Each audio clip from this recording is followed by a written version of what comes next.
فأصلي الليل أبدا. وقال الآخر: وأنا أصوم الدهر ولا أفطر.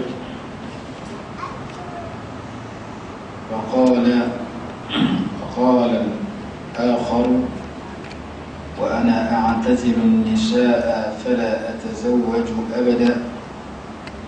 فجاء رسول الله صلى الله عليه وسلم إليهم فقال: أنتم الذين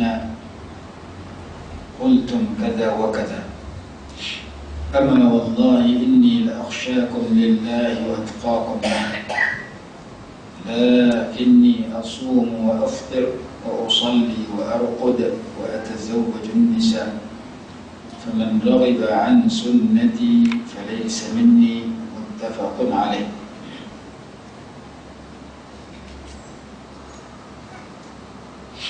Bab yang ke-14, bab tentang bersederhana di dalam beribadat.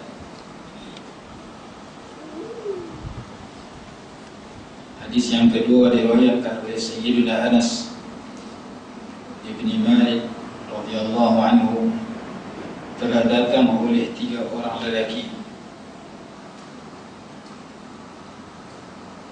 kepada Nabi sallallahu alaihi wasallam, kepada rumah istri-istri Nabi sallallahu alaihi wasallam. Menurut dalam riwayat Al-Imam Sahih Al-Bukhari, 3 lelaki itu ialah Sayyidina Ali bin Abi Talib, Abdullah bin Amr bin As, dan Utsman bin Maz'un radhiyallahu anhu. Mereka datang ke rumah istri-istri Nabi sallallahu alaihi wasallam. Mereka bertanya tentang ibadat, tentang kadar ibadat Nabi sallallahu alaihi wasallam, untuk mereka berpegang dengannya, untuk mereka mengikut perbuatan baginda. Tatkala diberitahu kepada mereka tentang kadar ibadat Nabi sallallahu alaihi wasallam, mereka menganggap ianya sedikit.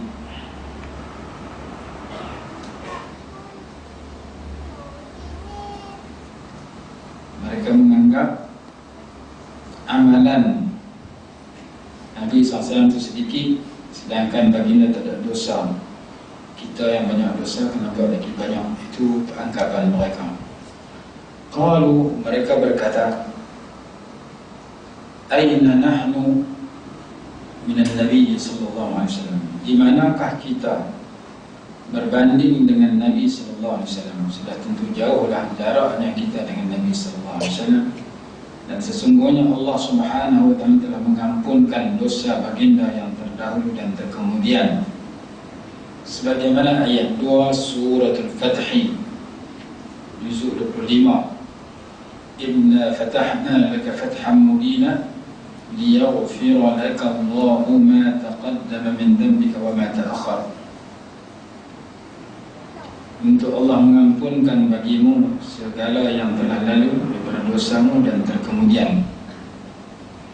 Faqala ahaduhum, maka salah seorang daripada mereka berkata, Amma ana fa usalli al-laila abada. Adapun aku, maka aku akan menghidupkan malam dengan sembahyang qiyamul lail selama-lamanya. Ana wa qala al-akhar asumu ad-dahra wa la uftir. Dan kata lelaki yang kedua, dan aku akan berpuasa sepanjang tahun dan tidak akan berbuka kecuali hari raya dengan hari tasyrik yang 5. Wa qala al-akhar, dan kata lelaki yang ketiga, Ana a'tazilu an-nisaa fala atazawwaju abada. Aku akan menjauhi perempuan dan aku tidak akan berkahwin selama-lamanya. Karena dia berpendapat berkahwin itu kadang-kadang boleh menghalang dia daripada beribadat yang sempurna. فجاء رسول الله صلى الله عليه وسلم فقال أنتم الذين قلتم كذا وكذا. Maka datanglah baginda Rasulullah sallallahu alaihi wasallam dan bertanya, apakah kalian yang berkata sedemikian? Amma wallahi, demi Allah, sesungguhnya aku adalah orang yang paling takut kepada Allah dari kalangan kalian, dan orang yang paling bertakwa kepada Allah daripada kalian. Kerana Allah berikan kepada Nabi SAW ilmu yakin, ilmu keyakinan, ma'al ma'rifatil qalbiyah, berserta ma'rifah dalam hati, kenal Allah dalam hati, wastihdar al-'azamatil ilahiyah, dan sentiasa menghadirkan keagungan Allah yang tidak ada pada orang lain.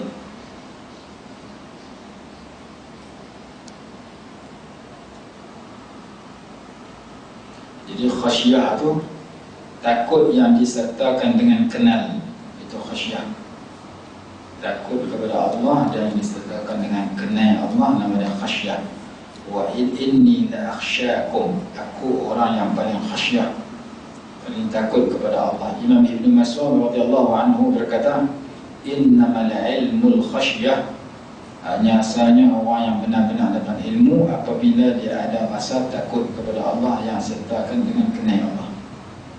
Aku orang yang paling takut kepada Allah, wa atqakum lah, dan orang yang paling bertakwa kepada Allah.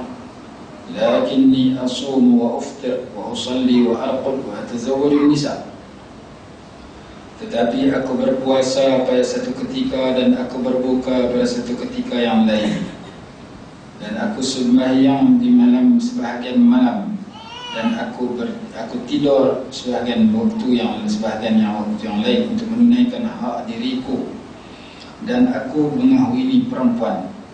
Barang siapa yang benci berpaling daripada sunnahku, maka ia tidak termasuk di kalanganku. Muttafaqun alaih. Hadis riwayat Imam Al-Bukhari dan Muslim. Bukanlah orang-orang yang mengikut sunnahku dan beramal dengan sunnahku.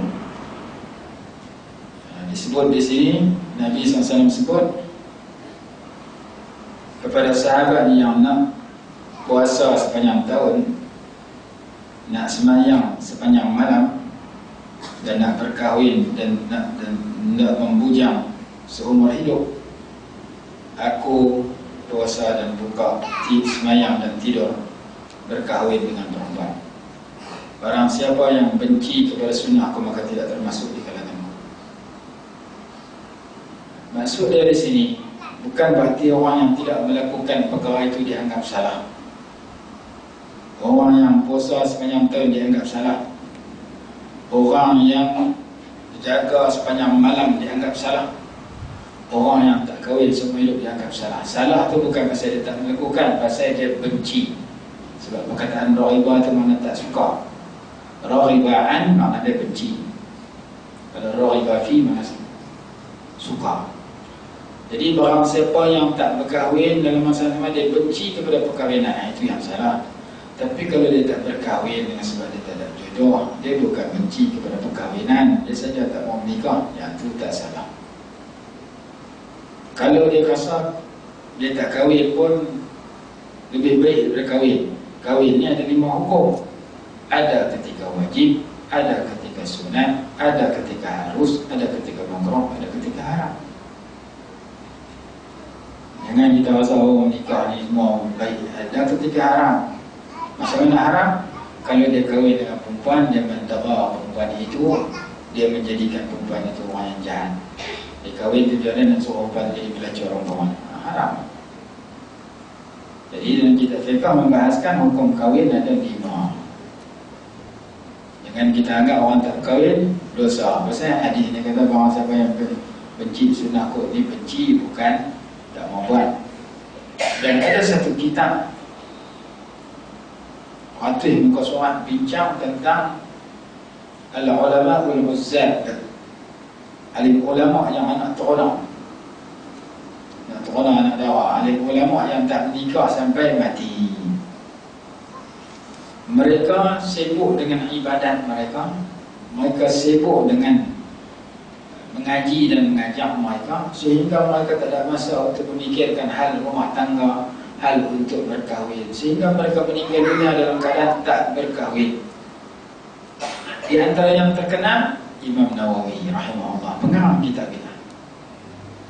Imam Nawawi tak nikah, mati sebagai anak teranak. Jadi kita kata orang tak nikah ni jahat ni, saya kita benci. Imam Nawawi lebih erti pada kita. Dia susun hadis ni, dia pun tahu, tapi dia tak nikah. Imam Nawawi mati sebagai anak teranak. Jadi ada kitab karangan Syekh Abdul Fattah Abu Ghuddah. Dia buat kajian dalam riwayat hidup para ulama. Akhirnya menyusun sebuah kitab berjudul Ulama-Ulama yang tak menikah. Salah seorang Imam Nawawi. Jadi tak menikah satu bab, tak menikah dan benci kepada menikah itu satu bab yang lain. Begitu juga dalam bab puasa. Ada orang yang puasa sehari buka sehari, puasa sehari buka sehari, puasa Nabi Daud. Ada orang yang puasa Ramadan saja, itu kebanyakan orang macam kita. Ada orang yang boleh puasa setiap hari, namanya Sabtu Siyam.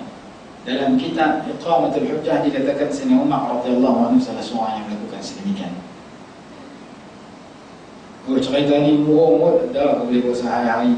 Yang cerita tu bukan orang biasa. Imam Zahabi, Imam Suyuti, kata Syekh Abdul Fattah Abu Ghuddah ketika mentahqiq kitab Iqamatul Hujjah, dia kata cerita-cerita yang kadang-kadang luar biasa itu kita nak kata bohong, tak boleh. Pasal yang cerita tu ulama-ulama besar dalam kitab-kitab mereka, antaranya Imam Zahabi dalam kitab Siyar A'lamin Nubala, antaranya Imam Suyuti. Sebut tokoh-tokoh ulama yang menyatakan Allah bagi karamah, perkara luar biasa kepada orang tertentu, mereka boleh puasa sepanjang tahun. Dalam kitab fiqh Minhajul Talibin Sabda Mu'nil Muhtaj dan syarah-syarahnya dikatakan puasa sepanjang tahun itu hukum dia makruh, melainkan bagi orang yang bila berpuasa tidak memudaratkan diri dan keluarganya. Kalau dia puasa, bini dia mati kebeluran, anak dia tak ada hutang ke orang, yang tu kerja benda, dia tidur, lepas tu dia mengemis minta hutang ke orang, itu salah. Tapi kalau dia puasa tidak menjejaskan keperluan keluarga dia, yang tu tidak mengapa. Sebab itu dalam kitab Hikam kata, salah bila Allah letak seseorang itu tak perlu bekerja, tiba-tiba dia bekerja. Dan salah juga bila Allah Ta'ala letak seseorang itu kena bekerja, tiba-tiba dia tak bekerja.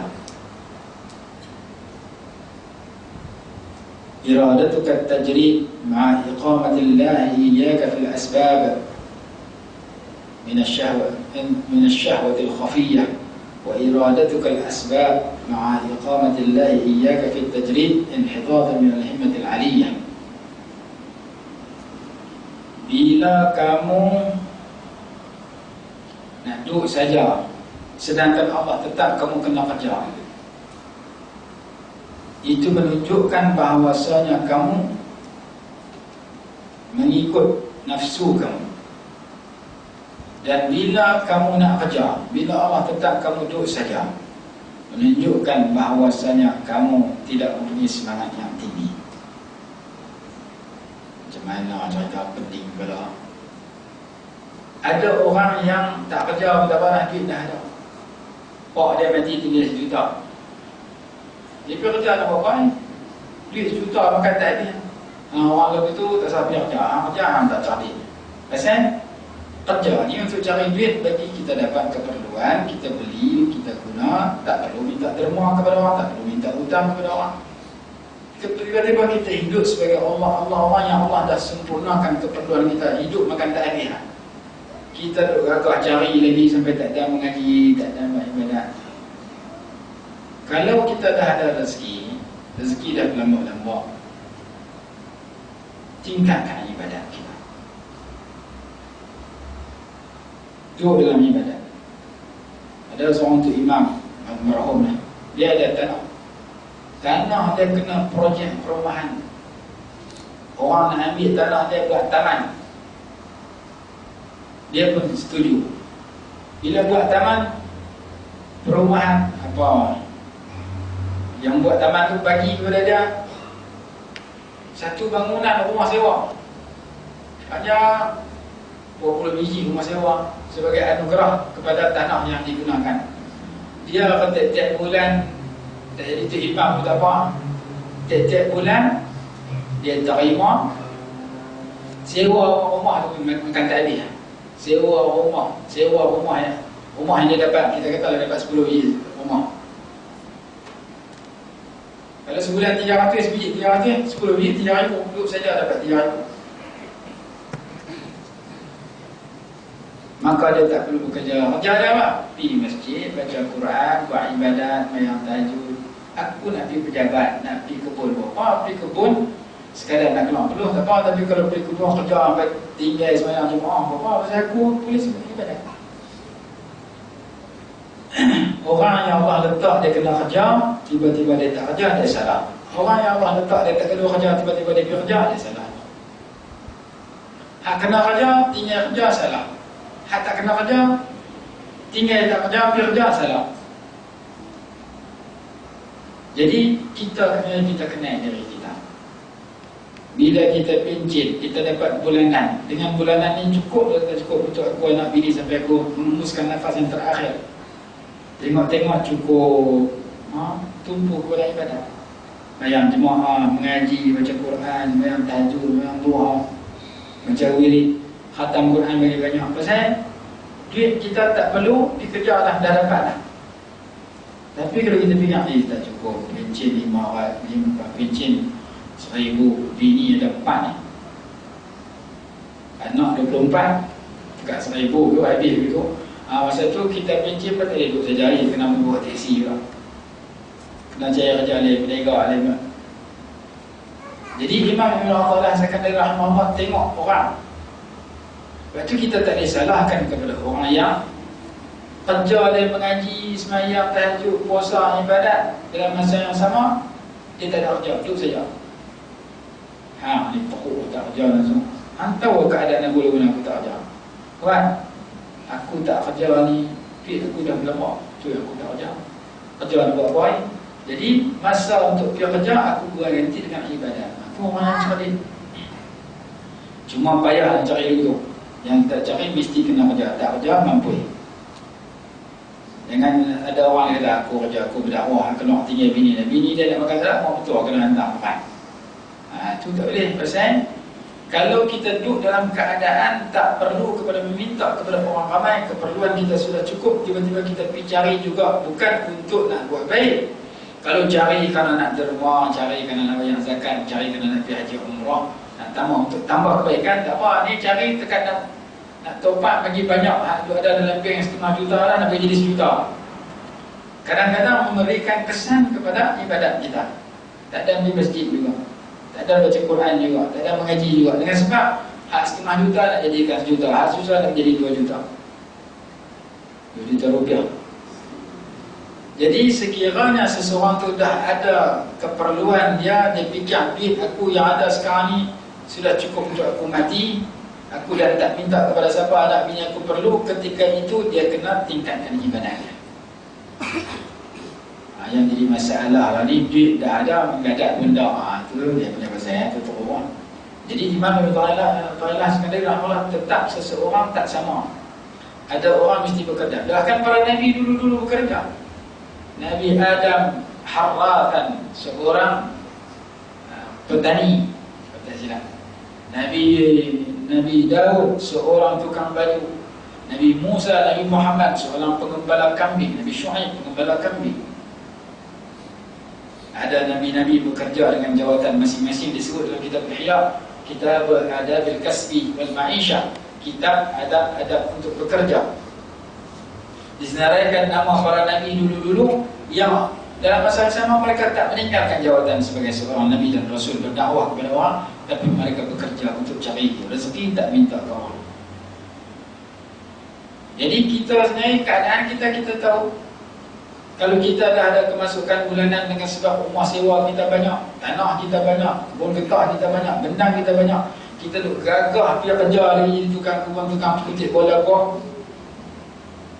Salah. Pasal hang dah duit ada, tak selalu cari duit lah. Duit hang dah mai dah. Kerja hang tingkatkan ibadat, baca Quran lagi banyak, mengaji lagi banyak. Lepas tu ada orang alim dulu-dulu tak kena pergi kerja, duit naik buah tikar. Sebenarnya Tok Haji Aziz benar. Sebab dia punya watikah, orang berubat betul pun watikah. Dia tak kena keluar ke kerja mana. Pasal duit main di rumah dia. Dia mati tinggal 15 juta. Anak dia dapat, ada seorang anak dia dekat rumah dia. Duit main lah rumah dia. Zat Melayu main, Zat Kuala main, Zat Kuala main. Dia tak ada tinggal pergi buka kedai dia, rojit. Dia tak ada tinggal rumah dia pergi mencang kuih di kebun dia. Kenapa? Karena dia orang yang Allah tetap duit main dalam rumah dia. Dia tak boleh keluar dalam rumah. Tapi ada orang duduk dalam rumah tak main. Macam kita duduk dalam rumah tak main. Kita nak lebih semuanya banyak orang main pangit. Jadi keadaan manusia tidak sama. Imam Ibn Qayyim Senari Rahimahullah kata, siapa yang ada dah duit dia ada, gagah cari rezeki lagi tapi menggagalkan ibadat dia, mengurangkan ibadat dia, salah. Siapa yang kena kerja, tiba-tiba dia tuang kerja, dia duduk di masjid, dia salah. Dia kata aku nak ibadat, nak duduk masjid, apa semua tak mau pergi kerja, salah. Pasal hang, jawatan hang sesuai dengan kerja. Ada orang yang sesuai dengan jawatannya, sesuai dengan duduk di masjid, duduk di rumah. Pasal tak kena pergi kerja kilang, duit dah ada. Jadi kita seperti duit kita dalam bank, dalam poket kita ada banyak mana. Kalau dah berlambat-lambat sampai nak mati pun tak habis dah makan, tak salah duduk. Pergi duduk kerja. Itu dah buat macam mana? Tingkatkan ilmu, tingkatkan ibadat. Siapa-siapa yang Allah tetap dia perlu, tak perlu bekerja, tiba-tiba dia bekerja, dia salah. Siapa-siapa yang Allah tetapkan dia perlu bekerja, tiba-tiba dia tak bekerja, dia salah. Begitu juga dalam bab kahwin. Ada orang tak perlu kahwin, ada orang kena kahwin. Zaman dulu-dulu ulama-ulama sufi dulu tak kahwin sebahagian dari mereka kerana mereka sudah mendapat kelazatan dengan ibadat mereka. Sehingga ada di kalangan mereka, jadi dia tak kahwin. Tapi zaman kita sekarang sebaliknya. Zaman kita sekarang suasana mendorong supaya seseorang itu berkahwin. Kalau tak kahwin juga, dia tak benci kepada perkahwinan, maka dia tak salah. Yang salah dia benci. Dia salah dia benci. Hadis kata faman raghiba an sunnati falaysa minni. Barang siapa yang benci kepada sunnah aku, maka tidak termasuk di kalangan aku. Jadi kita hikam tu, kalau kita belajar satu dua hikam, kita nampak bahawasanya agak pelik apa yang dia kata, tapi kadang-kadang sesuai dengan individu tertentu. Dalam syarah hikam dibuat perumpamaan untuk Pulau Manis, ada haram buat aku tak silap.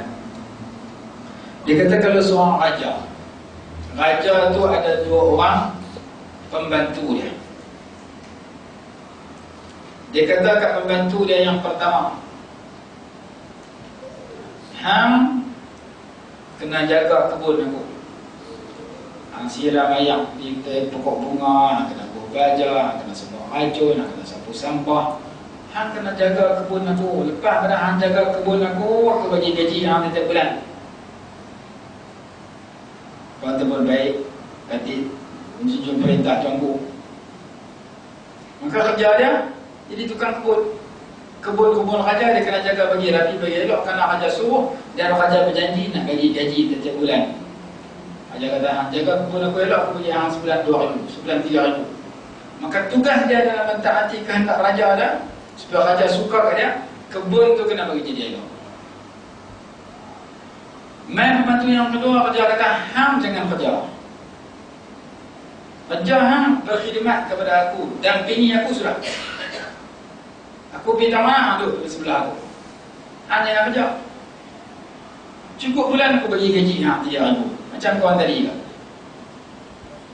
Hak pertama, wajib bekerja semua racun, buah baja, juri pokok, sapu sampah, gunting daun dan sebagainya, nak bagi memperelokkan taman kerana itu arahan raja. Kemudian setelah dia bekerja dengan elok, dia dapat gaji. Hak kedua, jangan buat apa duduk saja gojang kaki. Raja ada majlis, hang duduk majlis, hang protokol duduk tepi raja. Raja melawat tempat, hang jadi pendamping raja. Hak kedua raja kata, hang kerja hang mendampingi aku, beta pergi mana ikut. Hang dengan kerja mak, beta makan, hang makan, beta kepada kami, hang kepada kami. Tiba-tiba hak pertama tu setuju juga, gaji sama-sama dapat. Tiba-tiba hak pertama pergi ambil kerja, hak kedua pergi ambil kerja pertama. Apa jadi? Hak kedua kata, aku tak syok duduk tepi raja, aku nak jadi tukang kebun. Hang tukang kebun pergi duduk tepi raja. Hang tinggal kebun main kat aku pergi potong rumput, aku pergi juri pokok rumah hang, aku jaga semua, hang pergi duduk tepi raja. Maka dua-dua tu salah. Pasal apa salah? Pasal derhaka kepada arahan raja. Hak pertama salah sebab raja kata tugas hang ni betul mau gaji. Hak kedua tugas hang ni bila dia tinggal tugas masing-masing, maka dua-dua tu salah. Walaupun dua-dua gaji sama, kau ni 3,000, kau ni 3,000. Tapi kawan hak kedua raja kata, hang aku tak bagi kerja, aku bagi gaji 3,000. Hang duduk saja kerja, hang mendampingi aku. Yang ni yang ada kepada sebahagian masyarakat kita. Kerja hang mendampingi Allah dengan ibadat, sembahyang malam 13 rakaat, 11 rakaat, baca Quran hari-hari. Tiba-tiba duduk tinggal pergi duduk masuk projek yang kadang-kadang melalaikan ibadat dia, dan bila dia dapat duit dia himpun berlambak-lambak bukan untuk tabarruk, bukan untuk derma kepada kebaikan. Kerana dalam minda dia kaya, duit. Akhirnya ibadat dia tak pilih walaupun dia masuk kubur lagi 2-3 hari. Jadi dalam syarah hikam kata, salah orang yang disuruh oleh raja jadi tukang kebun, dia tinggal tugas tukang kebun, dia jadi pendamping raja. Salah juga pendamping raja yang raja kata, hang tak ada kerja, aku bagi gaji serupa dia juga, cuma hang duduk dampingi aku kan. Dia tinggal majlis raja, dia tinggal dampingi raja, dia jadi tukang kebun. Dua-dua salah. Kerana hak pertama mesti bekerja, hak kedua haram bekerja. Tiba-tiba dia tukar hak haram bekerja, hak kena bekerja tak bekerja. Dua-dua salah. Walaupun gaji sama banyak. Kerana meninggalkan apa yang raja suruh kepada kedua-duanya. Kita pun sama. Allah suruh kita buat apa? Wasari'u ila maghfiratin min rabbikum wa jannatin 'arduha as-samawati wal ardh. Segeralah kamu semua pergi cari keampunan Allah, pergi cari syurga. Main tak cari rezeki, Allah kata segera, Allah kata berjalan. Walladhi ja'ala lakum al-ardha dhalulan famshu fil ardi dhalulan fil ardh. Walladhi ja'ala lakum al-ardha dhalulan famshu fi manakibiha wa kulu min rizqih. Ayat dalam surah Al-Mulk. Allah jadikan muka bumi ini mudah bagi kamu. Famshu fi manakibiha. Berjalanlah kamu di segenap pelosok dunia untuk mencari rezeki. Cari rezeki, pergi berjalan, cari keampunan Allah, cari syurga, pergi lari. Quran kata, fastabiqul khairat, berlumba-lumbalah dalam melakukan kebaikan. Jadi kita ukur jari kita duduk tak mana. Apakah kita layak untuk tinggal tikar sejadah pergi kerja, ataupun tinggal tempat kerja pergi tikar sejadah. Tikar sejadah dengan arti amalan-amalan sunat. Ada orang dosanya gugur dengan sembahyang sunat, ada orang dosanya gugur dengan bekerja. Inna minadh dhunubi dhunuban la yukaffiruha illa al-hammu fi talabil ma'ishah. Sesungguhnya ada dosa yang tidak digugurkan melainkan derita seseorang di dalam mencari rezeki. Cuma hak kita kerja pun jangan lupa, jangan tinggal kewajipan. Bertembung kerja dengan kewajipan, buat kewajipan dulu, betul tinggal kerja balik. Sebab Rasulullah dalam hadis,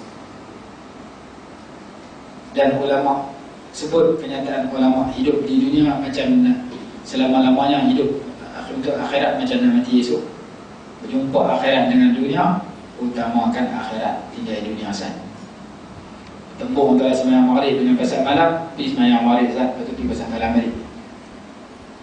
Bertembung maghrib dengan pasal malam, maghrib tu akhirat, pasal malam tu dunia. Pasal malam nak beli nasi, nak makan malam ni, nak buang dalam tandas besok. Sembahyang maghrib nak sembahyang hari ni, nak mati esok. Sembahyang maghrib tu akhirat, pasal malam tu dunia. Bertembung dunia dengan akhirat, tengok amanah lama. Dunia, hiduplah kamu seolah-olahnya kamu akan hidup selama-lamanya. Hiduplah kamu untuk akhirat seolah-olah kamu akan mati besok hari. Utama mati besok hari daripada hak hidup selama-lamanya. Aish fid dunya ka'annaka ta'ishu abada, i'mal li dunyaka ka'annaka ta'ishu abada, wa amal li akhiratika ka'annaka tamutu ghadan. Kata sebagian ulama, beramallah kamu kepada dunia kamu seolah-olahnya kamu akan hidup selama-lamanya. Beramallah kamu kepada akhirat kamu seolah-olahnya kamu akan mati esok. Bertembung hak esok dengan hak selama-lama, utama hak esok kerana esok lebih dekat. Kepada esok akhirat. Bertembung mengaji dengan tengok TV. Pergi mengaji dulu maghrib dan isya. TV itu suruh dia berakam. Ataupun tengok tengah malam, ataupun baca sahabat, ataupun buka internet. Boleh. Ni tiap malam tak pergi mengaji, dia tengok TV selalu. Dia kata ni penting kan ni, H370 tak jumpa kan ni.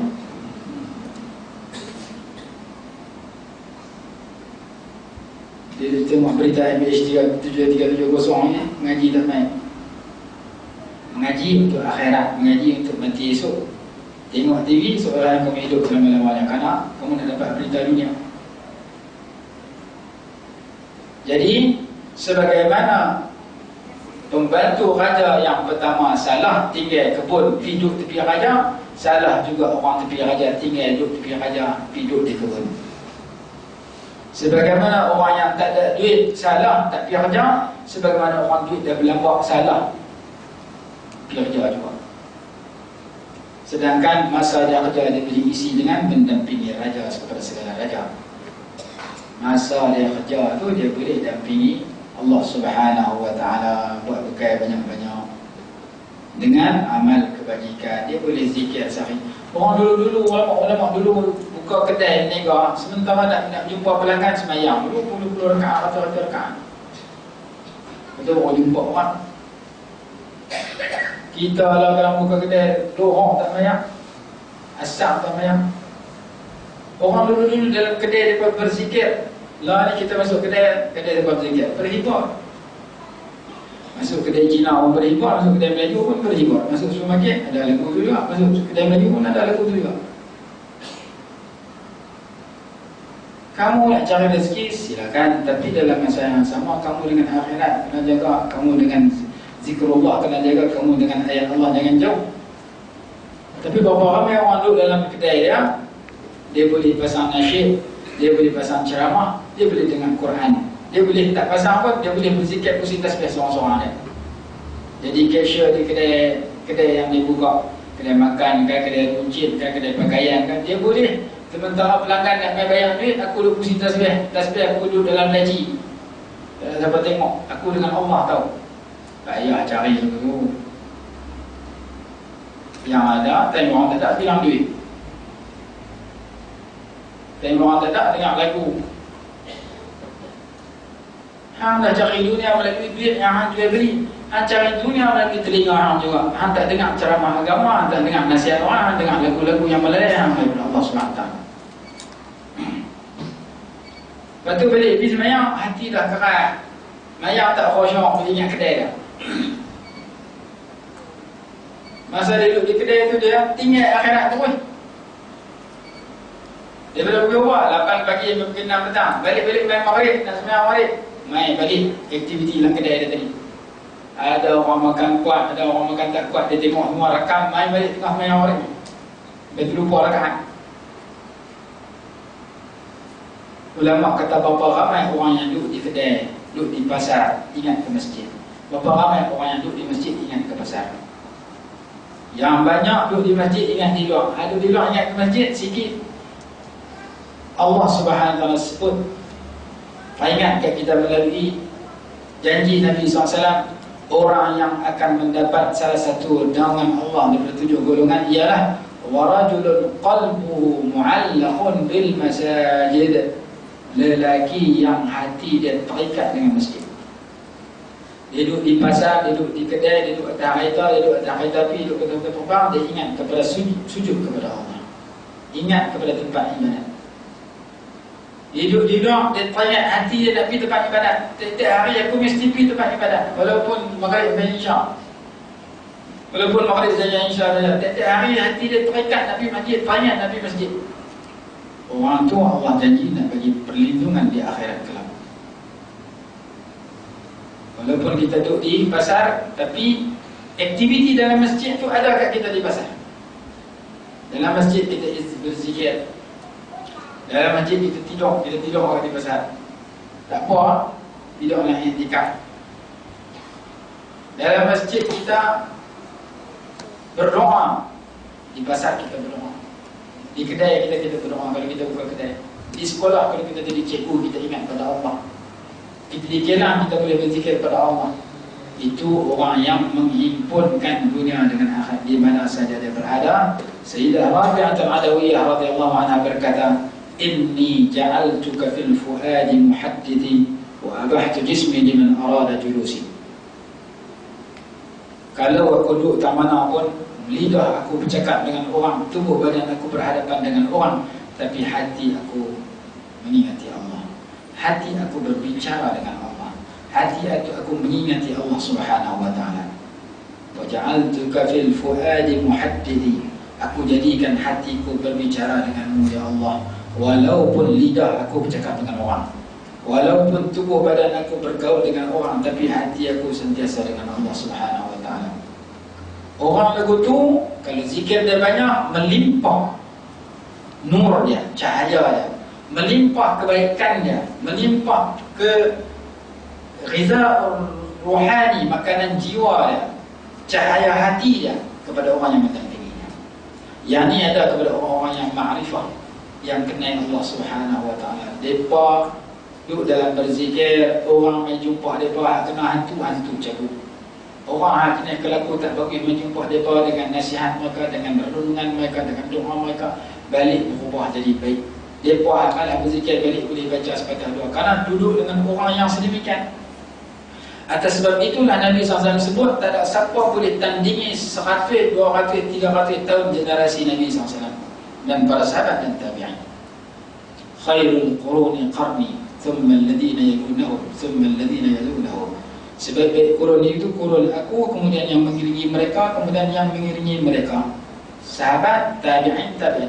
Kenapa itu yang terbaik? Sampai lepas itu sampai kiamat tak akan boleh lawan 3 generasi itu. Kerana sohbah pertemuan mereka dengan Nabi SAW. Pertemuan sahabat dengan Nabi SAW sudah mengangkat darjat mereka. Pertemuan tabi'in dengan sahabat mengangkat darjat tabi'in. Pertemuan tabi'in dengan tabi'in mengangkat darjat tabi'in. 3 golongan itu sahabat maka dapat kerana pertemuan dengan Sayyidil Alamin. Tabi'in dapat pertemuan dengan para sahabat yang pun nak bertemu dengan Nabi SAW. Tabi'in pun dapat kerana tabi'in. Jadi pertemuan dengan orang-orang yang siang dan malam mereka berada dalam ibadat, siang dan malam mereka berada dalam zikir, siang dan malam mereka berada dalam at-takhalluq bi akhlaqi Rasulullah SAW, mengikut pribadi Nabi SAW, melimpah kepada diri mereka. So itu ada orang-orang tertentu bila kita jumpa dia, macam dia cas bateri kita balik boleh buat ibadat. Kita malah baca Quran, pergi jumpa orang tertentu, tengok dia baca Quran, balik boleh baca sampai 2 betul tuang pula 2-3 bulan. Nak kena pergi jumpa pula. Kita jenis payah sembahyang tahajud, tidur tak jaga. Jumpa orang tertentu sehari 2, balik ringan lagi sembahyang tahajud. Kadang-kadang tak pernah jaga tu, tak pernah jumpa orang. Kita tak berapa syok satu lagu, berjumpa artis tu pula bagi tanda tangan, balik nyanyi lagu dia semua. Jumpa artis boleh lagu, jumpa ulama boleh zikir, boleh semangat. Jadi tengok siapa kita jumpa. Kita jumpa untuk dapat duit 500, dapat cara 500. Jumpa untuk dapat tengok bola, dapat cara bola. Jumpa dengan orang-orang yang kenal Allah, yang siang dan malam mereka itu duduk dalam mendekati Allah. Mudah-mudahan pindah mereka kita juga cara-cara untuk mendekatkan diri pada Allah SWT.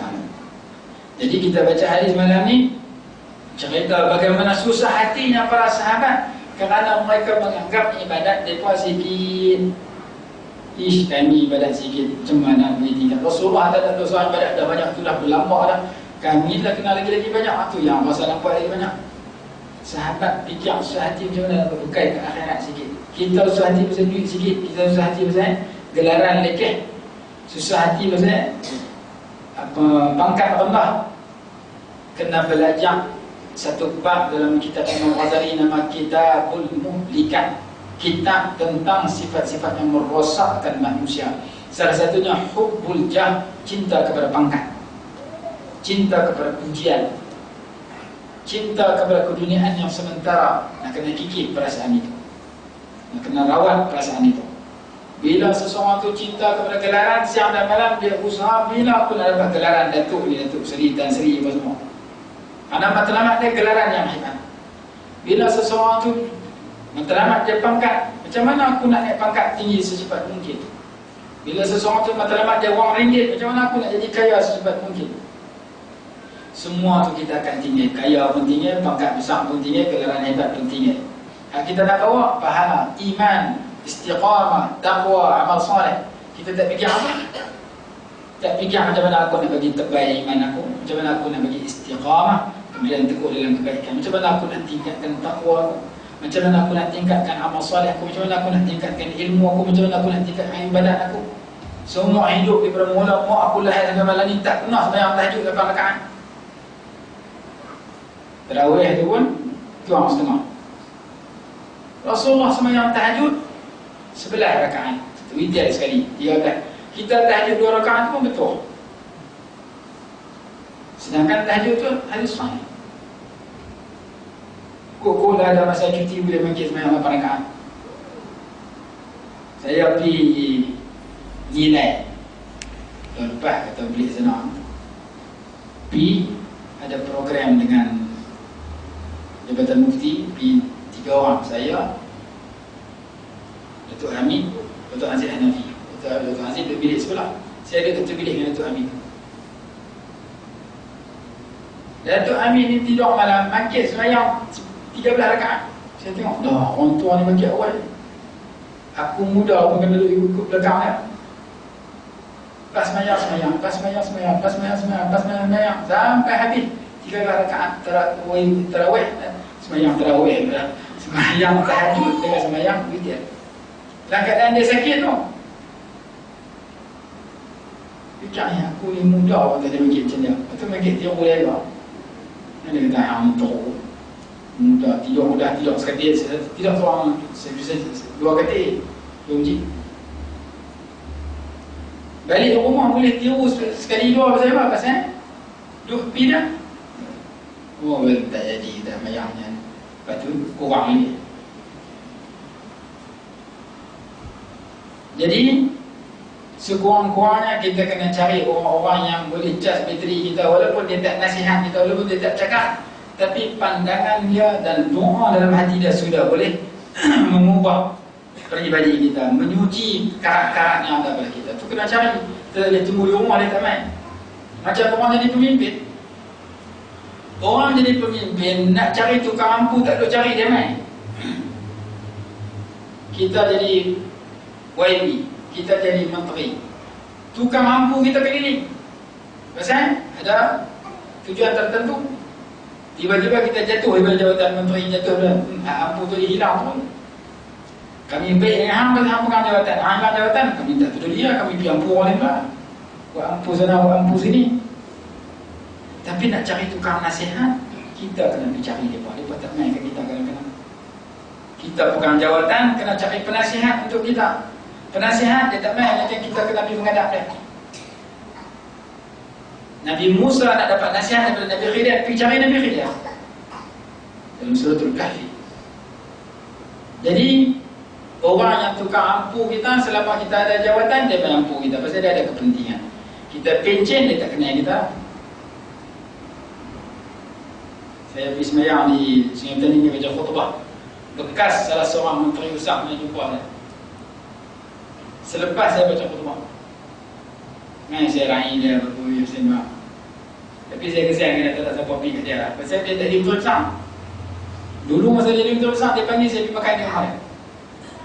Dia pergi cara umum, bukan dengan tak soal saya seorang. Masa tu saya duduk di Matan Mahmud. Dia panggil, dijemput semua guru Matan Mahmud datang untuk makan di kediaman resmi Menteri Besar, jamuan untuk alim ulama. Masa tu saya duduk jadi guru Matan Mahmud, dia jadi Menteri Besar Kedah. Saya tak pergi masa tu. Lepas dia turun yang Menteri Besar, dia jumpa saya raih dia. Alhamdulillah. Saya bersembang dengan dia sebentar doa. Cuma saya tengok yang ada dia akan terlibat, dia orang lain tak ada. Pasal lah ni dia tak ada jawatan lah, siapa nak berikan dia.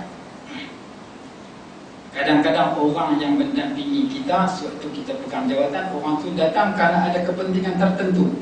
Bila kita turun daripada jawatan, dia lari pada kita. Tapi kalau kita nak cari orang yang menasihat kita, kadang-kadang dia tak main nasihat kita, kita kena pergi menghadap dia. Sebab itu Sayyidina Umar Ibn Abdul Aziz rahimahullah, sebab itu jadi khalifah, dia himpun ahli ulama untuk nasihat. Sembang bab akhirat, sembang bab mati, supaya kehidupan dia dalam pentadbiran dia menjadi sesuai dengan akhirat, sesuai dengan mati, sesuai dengan bekalan dia. 2 tahun lebih dia memerintah, nama dia harum sampai hari ini. Dia merintah, bukan lama, bukan sampai 5 tahun, tak ada pilihan raya. Kali kedua. Sayyidina Umar bin Abdul Aziz memerintah 2 tahun lebih, tetapi dia memerintah dengan mendampingi ahli ulama siang dan malam. Sehingga apa yang ahli ulama nasihat menjadi peribadi dia. Sehingga dia jadi khalifah yang terpuji kerana khalifah yang rajin mendapat nasihat daripada para ahli ulama. Antara ulama yang nasihat kepada Imam Hasan Basri rahimahullah. Jadi kita tak ada khalifah, kita tak ada menteri, kita tak ada menteri besar, kita pegang jawatan apa? Guru di sekolah.